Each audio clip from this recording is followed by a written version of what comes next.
We don't tell the right stories. Or when we do, we tell them wrong. We focus on the wrong parts. Like there's a story we like to tell ourselves about life. In the story, we will grow up, go to college, have a career, get married, have a family, grow old, and when, after a very long life, it is time to get our affairs in order, life will let us know.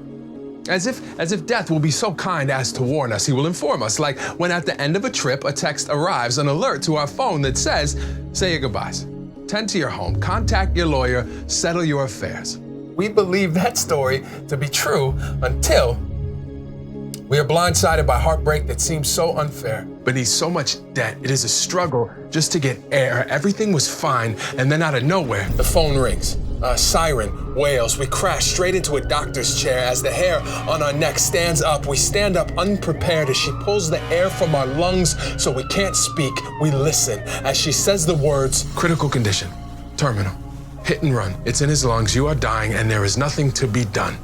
And when we tell the story of life insurance, that's the story we tell. We focus on death, the tragedy, the sadness, but that's telling it wrong. And I'm not saying there isn't pain or heartache. Sacrifice, of course there is. That's life. I mean, those things happen for the same reasons tooth fairies and sunsets and great wine and grandchildren happen. And that's life. It's not that the tragedy isn't there. It's that it isn't all that's there. I mean, there's so much more. I mean, in all this hopelessness, hope is. But to see it, we have to shift our focus. Like standing in the middle of a burnt out forest, only we don't notice. Instead, we are drawn to where a perfect blue crocus lifts up its head to remind us that on the most tragic days, after we are dead and gone, life will find a way to go on. I mean, sometimes what happens in a moment stays with us for years, and yet the living must lift their head. Persevere. That is why at some point in the middle of all those tears, a laugh and a memory finds its way out. And when it is needed most, a check appears with a memo line that may as well read, despite the fact that my body is no longer here, I still am. My love lives. Even though I don't, my presence will be present. Even though my body won't, as sure as death is part of life, life is also part of death. So when your last exhale will wait no more, your loved ones will pick it up from the bottom of your lungs, place it lovingly onto their own, and complete your breath. The heart can stop beating, even as it refuses to. The body can stand tall, even as it is laid to rest. But it will, only if you choose to ensure that a check will check on them on your behalf for years after you've left, because the answer is no.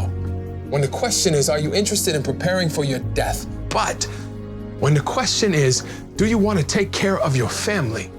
The answer is always yes. If you ask my dad about dying, he will tell you he doesn't worry about his final resting place.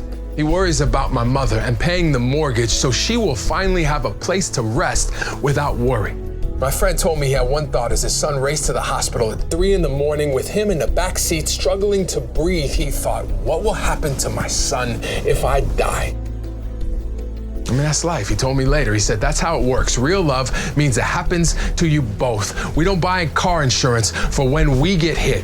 We buy it for when we hit someone. We don't buy life insurance for when we die. We buy it for when they don't. We buy it because when we love someone, we want to protect them from any added despair, any hardships that can be spared, to experience the happiest moments, even when we won't be able to experience them beside them. And it gives us comfort to know if we aren't able to have those moments, we can provide them.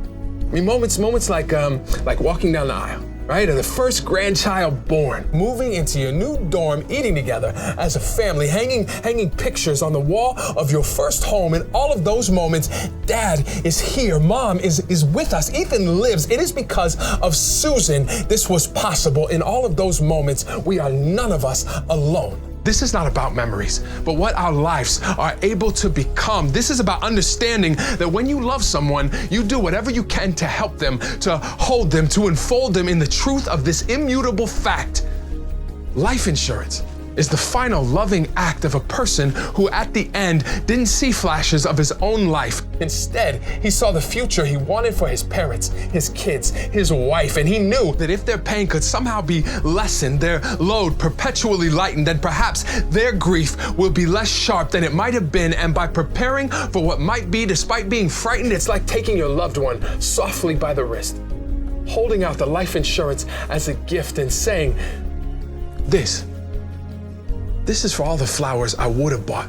These are pennies for all of our children's thoughts, the mortgage for the house we finally got. I don't know if it's enough, babe, but it's a lot. Please use it to make the life we dreamed about exist. And if our kids ever wonder if I love them, you give them each a kiss while clenching this life insurance policy in your fist, and you tell them there is no doubt he loved us.